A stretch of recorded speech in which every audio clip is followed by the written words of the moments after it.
Act 2, Scene 4. Enter Ross with an old man. 70 I can remember well, when the volume of which time I have seen hours dreadful and things strange, but this sore night hath trifled former knowings. Ah, good father, thou seest the heavens, as troubled with man's act, threatens his bloody stage. But the clock, 'tis day, and yet dark night strangles the travelling lamp. Is night's predominance, or the day's shame, that darkness doth the face of earth entomb, when living light should kiss it? 'Tis unnatural, even like the deed that's done. On Tuesday last, a falcon, towering in her pride of place, was by a mousing owl hawked at and killed.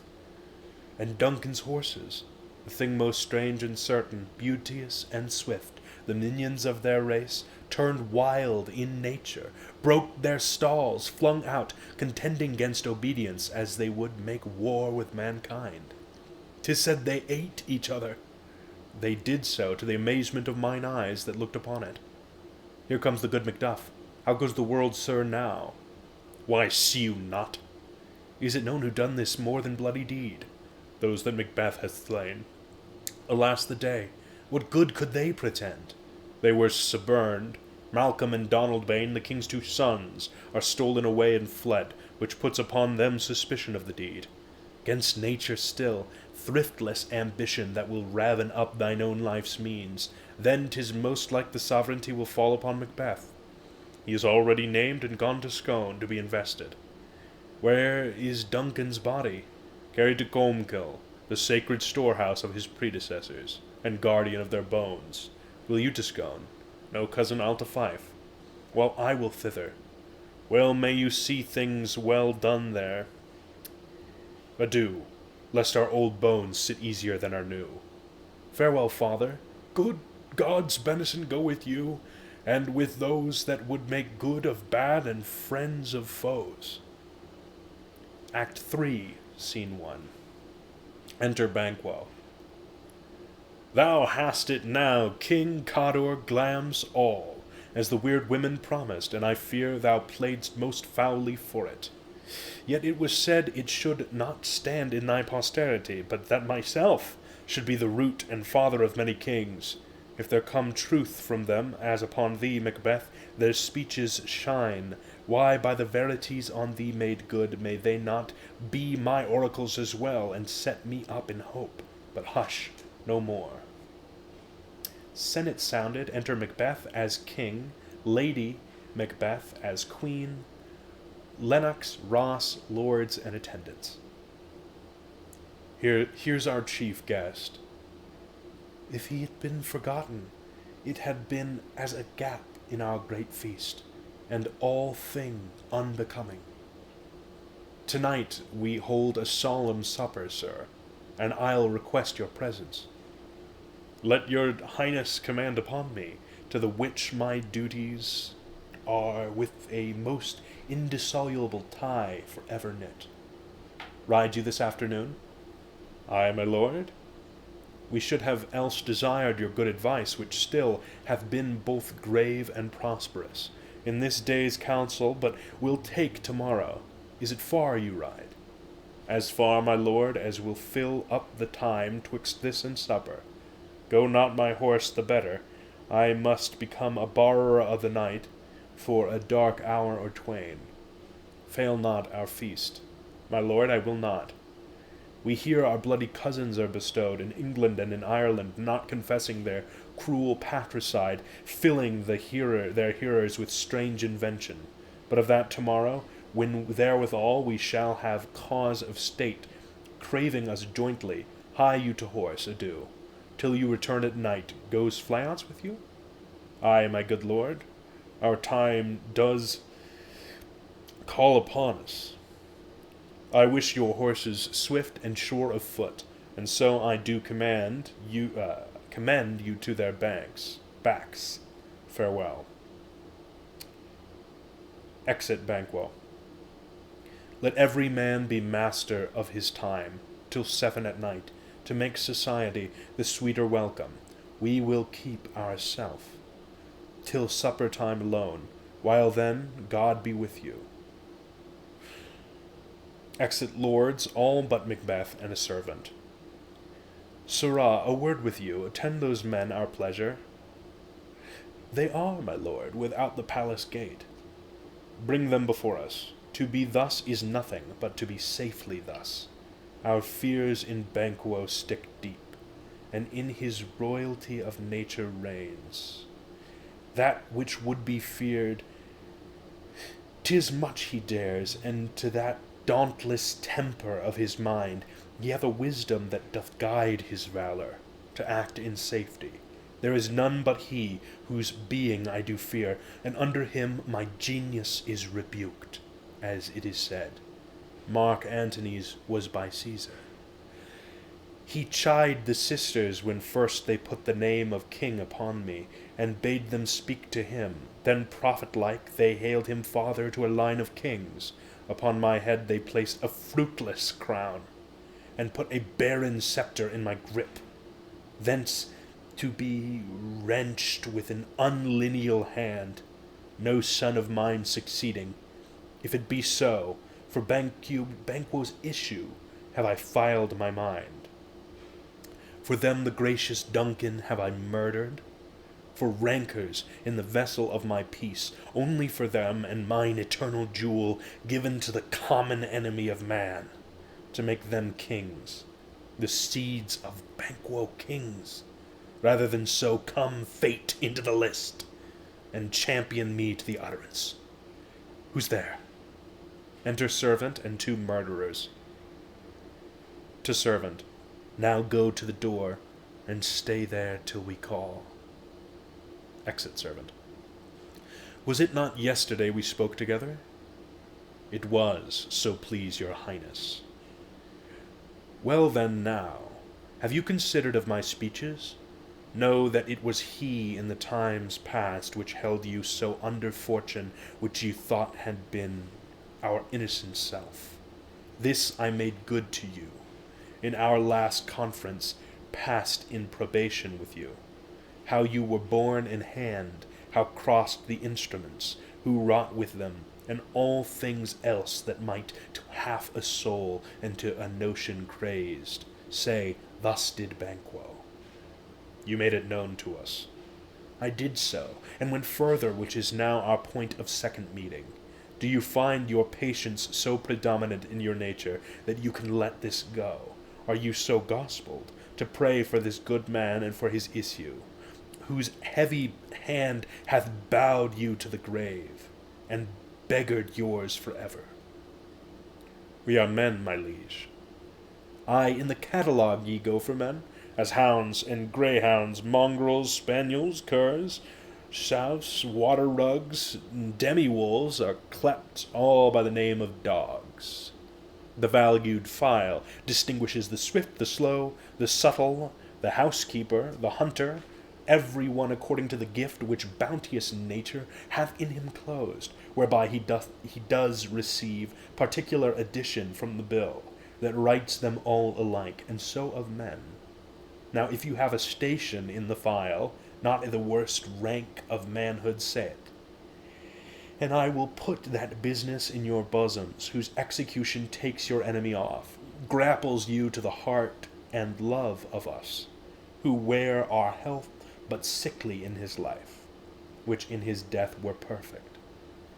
I am one, my liege, whom the vile blows and buffets of the world have so incensed that I am reckless what I do to spite the world. And I another, so weary with disasters, tugged with fortune, that I would set my life on any chance, to mend it or be rid of it. Both of you know Banquo was your enemy. True, my lord. So is he mine, and in such bloody distance that every minute of his being thrusts against my nearest of life, and though I could with barefaced power sweep him from my sight, and bid my will avouch it, yet I must not, for certain friends that are both his and mine, whose loves I may not drop, but wail his fall, who I myself struck down, and thence it is that I to your assistance do make love, masking the business from the common eye, for sundry weighty reasons. We shall, my lord, perform what you command us. thou our lives. Your spirits shine through you. Within this hour at most, I will advise you where to plant yourselves, acquaint you with the perfect spy of the time, the moment on it, for must be done tonight. And something from the palace always thought that I require a clearness, and with him to leave no rubs nor botches in the work. Fleance his son, that keeps him company, whose absence is no less material to me than is his father's, must embrace the fate of that dark hour. Resolve yourselves apart. I'll come to you anon. We are resolved, my lord. I'll call upon you straight. Abide within. Exit murderers. It is concluded. Banquo, thy soul's flight, if it find heaven, must find it out tonight. Act 3, Scene 2. Enter Lady Macbeth and a servant. Is Banquo gone from court? Ay, madame, but returns again tonight. Say to the king I would attend his leisure for a few words. Madame, I will. Naught's had all's spent. Where our desire is got without content, 'tis safer to be that which we destroy than by destruction dwell in doubtful joy. Enter Macbeth. How now, my lord? Why do you keep alone? Of sorriest fancies your companions making, using those thoughts which should indeed have died, with them that think on. Things without all remedy should be without regard. What's done is done. We have scorched the snake, not killed it.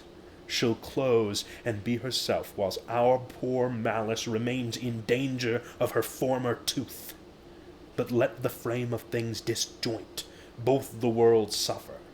Ere we will eat our meal in fear and sleep in the affliction of these terrible dreams that shake us nightly. Better be with the dead, whom we to gain our peace have sent to peace, than on the torture of the mind to lie in restless ecstasy. Duncan is in his grave. After life's fitful fever he sleeps well. Treason has done his worst, nor steel, nor poison, malice domestic, foreign levy, nothing can touch him further. Come on, gentle, my lord. Sleek o'er your rugged looks, be bright and jovial among your guests tonight. So shall I, love, and so I pray you be you. Let your remembrance apply to Banquo, present him eminence, both with eye and tongue, unsafe the while, that we must lave our honours in these flattering streams, and make our faces vizards to our hearts, disguising what they are. You must leave this. Oh, full of scorpions is my mind, dear wife. Thou knowest that Banquo and his Fleance lives, but in them nature's copies not in turn. There's comfort yet, they are assailable. Then be thou jocund,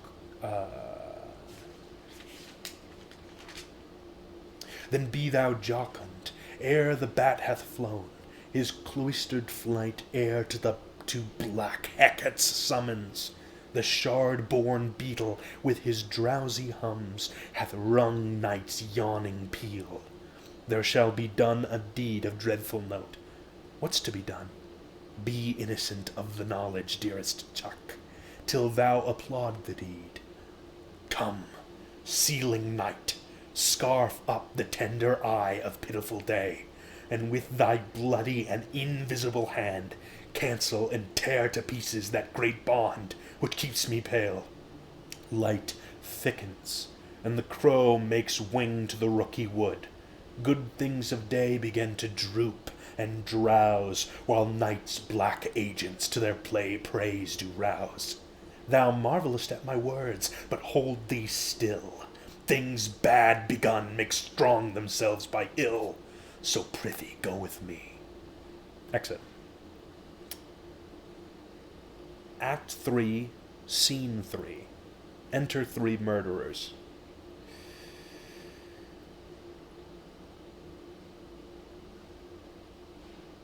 But who did bid thee join with us? Macbeth. He needs not our mistrust, since he delivers our offices and what we have to do to the direction just. Then stand with us. The west yet glimmers with some streaks of day. Now spurs the lated traveller apace, to gain the timely inn, and near approaches the subject of our watch. Hark, I hear horses. Give us light, there, ho! Then 'tis he. The rest that are within the note of expectation already are in the court. His horses go about Almost a mile. but he does usually, so all men do from hence the palace gate make it their walk. Enter Banquo and Fleance with a torch. A light, a light! 'Tis he. Stand to it. It will be rain tonight. Let it come down. Oh, treachery! Fly, good Fleance, fly, fly, fly! Thou mayest revenge, O slave! Banquo dies, Fleance escapes. Who did strike out the light? Was it not the way? There's but one down, the sun is fled. We have lost best half of our affair. Well, let's away and say how much is done. Exit with Banquo's body. Act 3, Scene 4. Banquet prepared. Enter Macbeth, Lady Macbeth, Ross, Lennox, lords, and attendants. You know your own degrees. Sit down. At first and last, the hearty welcome. Thanks to your majesty. Ourself will mingle with society and play the humble host. Our hostess keeps her state, but in best time we will require her welcome. Pronounce it for me, sir, to all our friends, for my heart speaks their welcome. Enter first murderer and stands aside. See they encounter thee with their hearts' thanks. Both sides are even. Here I'll sit in the midst. Be large in mirth, anon we'll drink a measure, the table round. He converses apart with the first murderer. There's blood upon thy face. 'Tis Banquo, then. 'Tis better thee without than he within. Is he dispatched? My lord, his throat is cut. That I did for him. Thou art the best of the cutthroats. Yet he's good that did thee like for Fleance. If thou didst, thou art the nonpareil. Most royal sir, Fleance is escaped. Then comes my fit again. I had else been perfect, whole as the marble, founded as the rock, as broad and general as the casing air. But now I am cabined, cribbed, confined, bound in to saucy doubts and fears. But Banquo's safe. Ay, my good lord, safe in a ditch he bides, with 20 trenched gashes on his head. The least a death to nature. Thanks for that.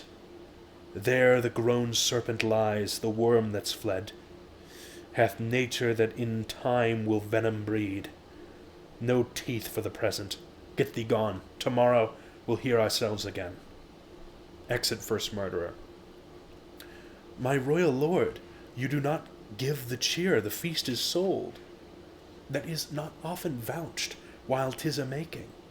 'Tis given with welcome, to feed were best at home. From thence the sauce to meat is ceremony. Meeting were bare without it.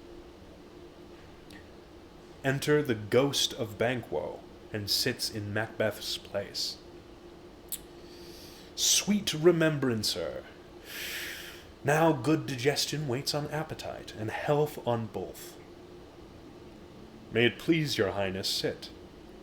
Here had we now our country's honour roofed, where the graced person of our Banquo's present, who may I rather challenge for unkindness than pity for mischance. His absence, sir, lays blame upon his promise. Pleased your highness to grace us with your royal company? The table's full. Here is a place reserved, sir. Where? Here, my good lord. What is it that moves your highness? Which of you have done this? What, my good lord? Thou canst not say I did it. Never shake thy gory locks at me. Gentlemen, rise. His highness is not well. Sit, worthy friends. My lord is often thus, and hath been from his youth. Pray you keep seat. The fit is momentary, upon a thought. He will again be well. If much you note him, you shall offend him and extend his passion. Feed and regard him not. She converses apart with Macbeth. Are you a man? Ay, and a bold one that dare look on that which might appall the devil. O proper stuff, this is the very painting of your fear. This is the air-drawn dagger which you said led you to Duncan. Oh, these flaws and starts, impostors to true fear, would well become a woman's story at a winter's fire, authorized by her grandam, shame itself. Why do you make such faces when all's done? You look upon a stool. Prithee, see there. Behold, look, lo, how say you? Why, what care I? If thou canst nod, speak too. If charnel houses and our graves must send those that we bury back, our monuments shall be the maws of kites. Exit Ghost of Banquo. What, quite unmanned in folly? If I stand here, I saw him. Fie, for shame! Blood hath been shed ere now, in the olden time, ere human statute purged the gentle wheel. Ay, and since too murders have been performed, too terrible for the ear. The times has been that when the brains were out, the man would die, and there an end. But now they rise again with 20 mortal murders on their crowns, and push us from our stools. This is more strange than such a murder is. My worthy lord, your noble friends do lack you. I do forget. Do not muse at me, my worthy friends. I have a strange infirmity, which is nothing to those who know me. Come, love and health to all, then I'll sit down. Give me some wine. Fill. Enter Ghost of Banquo. I drink to the general joy of the whole table, and to our dear friend Banquo, whom we miss. Would he were here. To all and him we thirst, and all to all. Our duties and the pledge. They drink.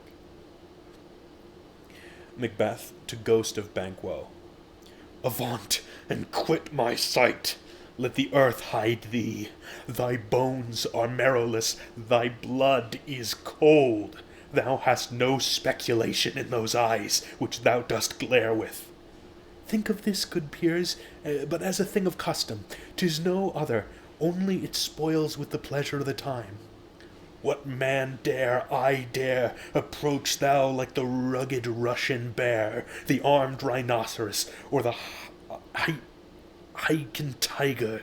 Take any shape but that, and my firm nerves shall never tremble, or be alive again, and dare me to the desert with thy sword. If trembling I inhabit, then protest me the baby of a girl. Hence, horrible shadow, unreal mockery, hence. Exit Ghost of Banquo. Why so, being gone? I am a man again.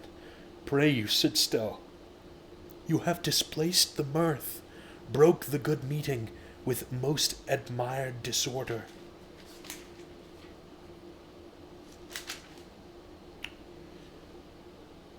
Can such things be, and overcome us like a summer's cloud without our special wonder?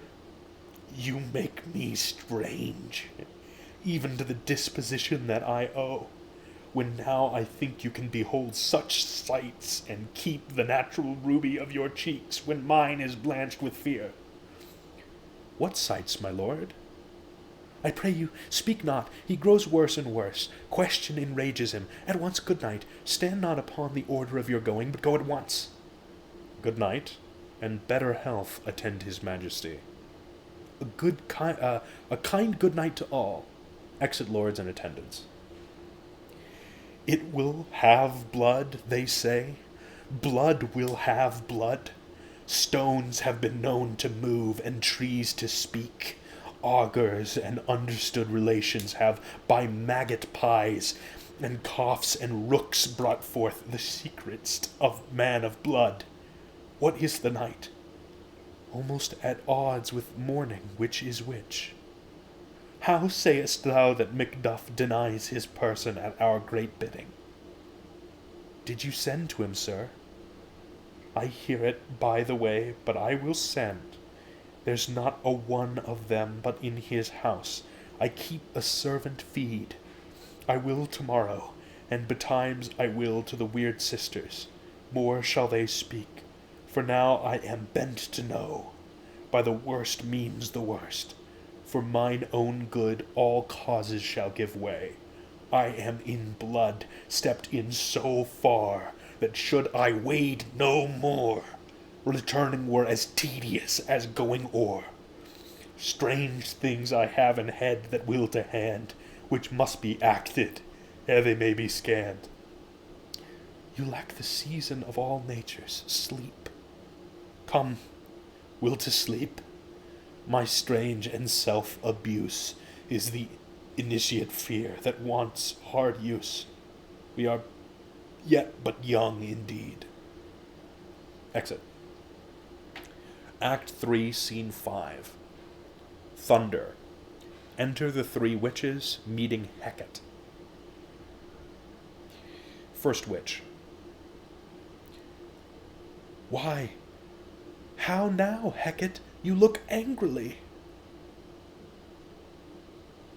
Have I not reason, beldams, as you are, saucy and overbold? How did you dare to trade and traffic with Macbeth in riddles and affairs of death, and I the mistress of your charms, the close contriver of all harms, was never called to bear my part, or show the glory of our art, and which is worse, all you have done hath been but for a wayward son, spiteful and wrathful, who, as others do, loves for his own ends, not for you. But make amends now, get you gone, and at the pit of Archeon meet me i' the morning. Thither he will come to know his destiny. Your vessels and your spells provide, your charms and everything beside. I am for the air. This night I'll spend unto a dismal and a fatal end. Great business must be wrought ere noon. Upon the corner of the moon there hangs a vaporous drop profound. I'll catch it ere it come to ground, and that distilled by magic sleights shall raise such artificial sprites as by the strength of their illusion shall draw him on to his confusion. Ye shall spurn fate, scorn death, and bear his hopes 'bove wisdom, grace, and fear. And you all know security is mortal's chiefest enemy. Music and a song. Hark, I am called. My little spirit see sits in foggy cloud and stays for me. Sing within. Come, come away, etc. Come, let's make haste. She'll soon be back again. Exit. Act 3, Scene 6. Enter Lennox and another lord. My former speeches have but hit your thoughts, which cannot interpret farther. Only I say things have been strangely born. The gracious Duncan was pitied of Macbeth, merry he was dead, and the right valiant Banquo walked too late, whom you may say, if it please you, Fleance killed, for Fleance fled. Men must not walk too late, who cannot want the thought how monstrous it was for Malcolm and for Donalbain to kill their gracious father. Damned fact! How it did grieve Macbeth? Did he not straight in pious rage the two delinquents tear? that were the slaves of drink and thralls of sleep. Was not that nobly done? Aye, and wisely too, for 'twould have angered any heart alive to hear the men deny it. So that I say, he has borne all things well, and I do think that had he Duncan's sons under his key, as and please heaven he shall not, they should find what 'twere to kill a father. So should Fleance, but peace. For from broad words and cause he failed, his presence at the tyrant's feast I hear. Macduff lives in disgrace. Sir, can you tell where he bestows himself? The son of Duncan, from whom this tyrant holds the due of birth, lives in the English court, and is received of the most pious Edward with such grace that the malevolence of fortune nothing takes from his high respect. Thither Macduff is gone to pray the holy king upon his aid, to wake Northumberland and warlike Cyward, that by the help of these with him above to ratify the work, we may again give to our tables meat, sleep to our nights, free from our feasts and banquets bloody knives, do faithful homage and receive free honours, all which we pine for now. And this report hath so exasperate the king that he prepares for some attempt of war. Sent he to Macduff? He did, and with an absolute, Sir, not I, the cloudy messenger turns me his back and hums, as who should say, You'll rue the time that clogs me with this answer. And that well might advise him to a caution to hold what distance his wisdom can provide. Some holy angel fly to the court of England and unfold his message ere he come, that a swift blessing may soon return to this our suffering country, under a hand accursed. I'll send my prayers with him. Act 4, Scene 1. Thunder. Enter the three witches. Thrice the brinded cat hath mewed, thrice and once the hedge-pig whined. Harpier cries, 'tis time, 'tis time. Round about the cauldron go, in the poisoned entrails throw. Toad that under cold stone days and nights has 31. Sweltered venom sleeping gaunt, boil thou first in the charmed pot. Double, double, toil and trouble, fire burn and cauldron bubble. Fillet of a fenny snake, in the cauldron boil and bake. Eye of newt and toe of frog, wool of bat and tongue of dog. Adder's fork and blind worm's sting, lizard's leg and owlet's wing. For a charm of powerful trouble, like a hell broth boil and bubble. Double, double, toil and trouble, fire burn in cauldron bubble. Scale of dragon, tooth of wolf, witch's mummy, maw and gulf. Of the ravined salt sea shark, root of hemlock digged i' the dark, liver of a blaspheming Jew, gall of goat and slips of yew, silvered in the moon's eclipse, nose of Turk and Tartar's lips, finger of birth strangled babe, ditch delivered by a drabe. Make the gruel thick and slab, add thereto a tiger's cauldron, for the ingredients of our cauldron, double, double, toil and trouble, fire burn and cauldron bubble. Cool it with a baboon's blood, then the charm is firm and good. Oh, well done, I commend your pains, and every one shall share the gains. And now about the cauldron sing, live elves and fairies in a ring, enchanting all that you put in. Music and a song, black spirits, etc. By the pricking of my thumbs, something wicked this way comes. Open locks, whoever knocks. How now, you secret black and midnight hags, what is it you do? A deed without a name. I conjure you, by that which you profess, howe'er you come to know it, answer me. Though you untie the winds and let them fight against the churches, though the yeasty waves confound and swallow navigation up, though bladed corn be lodged and trees blown down, though castles topple on their warders' heads, though palaces and pyramids do slope their heads to their foundations, though the treasure of nature's Germans tumble all together, even till destruction sicken, answer me to what I ask you. Speak, demand, will answer. Say if thou'dst rather hear it from our mouths or our masters. Call him. Let me see him. Pour in sow's blood that hath eaten her 9 Pharaoh, Greece that's sweatin'. From the murderer's gibbet throw into the flames. Come high or low, thyself an office deftly show. Thunder.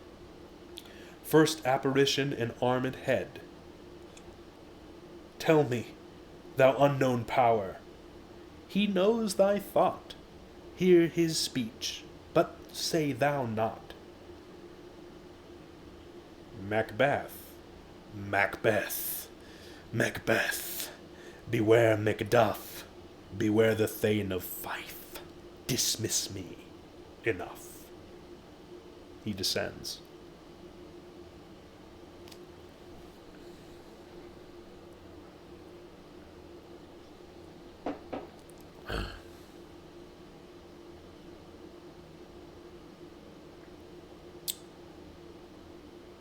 Whate'er thou art, for thy good caution thanks.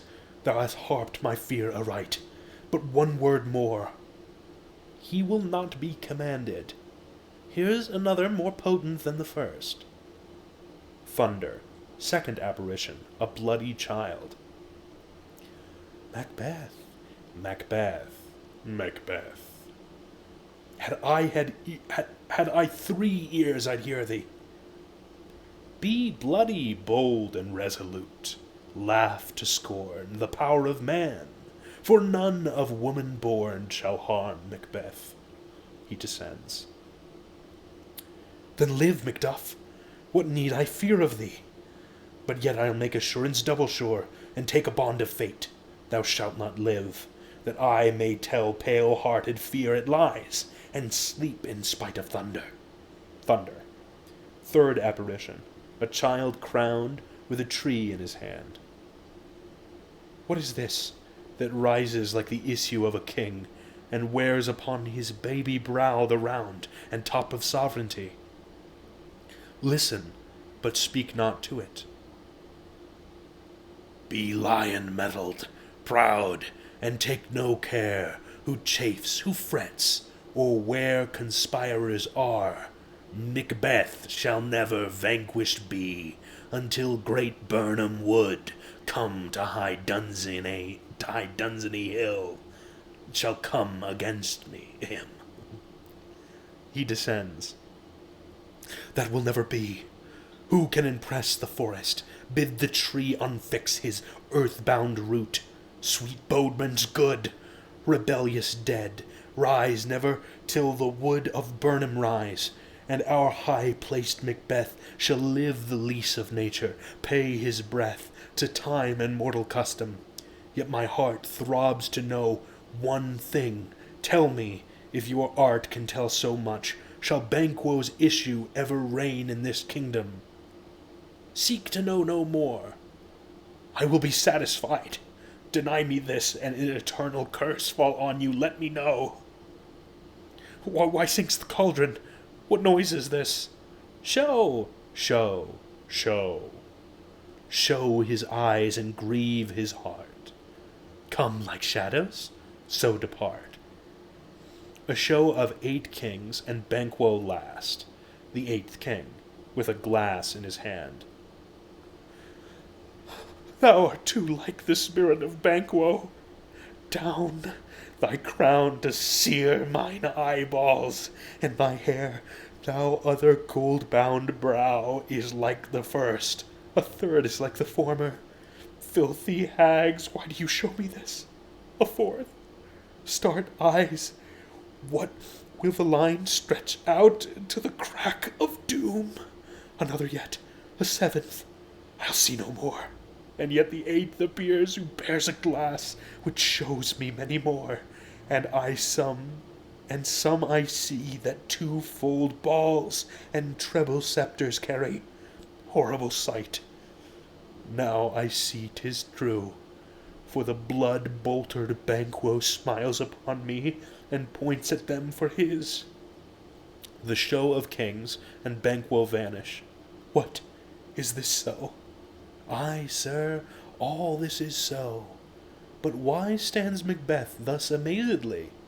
Come, sisters, cheer we up his sprites, and show the best of our delights. I'll charm the air to give a sound, while you perform your antic round, that this great king may kindly say, our duties did his welcome pay. Music, the witches dance and vanish. Where are they gone? Let this pernicious hour stand aye accursed in the calendar. Come in, without there. Enter Lennox. What's your grace's will? Saw you the weird sisters? No, my lord. Come they not by you? No, indeed, my lord. Infected be the air whereon they ride, and damned all those that trust them. I did hear the galloping of horse. Who was it came by? 'Tis 2 or 3, my lord, that bring you word. Macduff is fled to England. Fled to England? Aye, my good lord. Time, thou anticipast my dread exploits. The flighty purpose never is o'ertook unless the deed go with it. From this moment the very firstlings of my heart shall be the firstlings of my hand. And even now, to crown my thoughts with acts, be it thought and done, the castle of Macduff I will surprise, seize upon Fife, and give to the edge of the sword his wife, his babes, and all unfortunate souls that trace him in his line. No boasting like a fool, this deed I'll do before this purpose cool, but no more sights. Where are these gentlemen? Come, bring me where they are.